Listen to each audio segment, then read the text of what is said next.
8 মাস থেকে বাচ্চাদেরকে আপনারা সকাল অথবা বিকেলে এই খাবারটি দিতে পারেন। এটা বাচ্চাদের জন্য অনেক পুষ্টিকর একটি খাবার। সহজেও হজম হবে এবং বাচ্চা খেয়ে আরাম পাবে।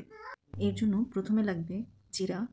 চিড়া ভালো করে ধুয়ে তার সাথে একটি খেজুর ভিজিয়ে রাখবো এবং সাথে অর্ধেক পরিমাণ আপেল কুচি করে নেব।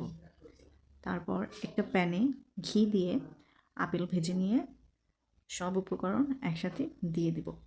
আমি এখানে যতটুকু পানি দিয়ে ভিজিয়ে রেখেছি অতটুকু পানিতেই খুব ভালো মতো আপেল, চিড়া, খেজুর সিদ্ধ হয়ে যাবে।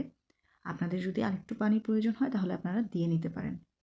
ঢাকনা দিয়ে প্রতিটা খাবার সিদ্ধ করে নিতে হবে। আপেল যখন সিদ্ধ হয়ে যাবে তখন আপনি চাইলে ম্যাশ করে নিতে পারেন বা বাটিতে বাচ্চার জন্য যতটুকু প্রয়োজন ততটুকু নিয়ে ম্যাশ করতে পারেন।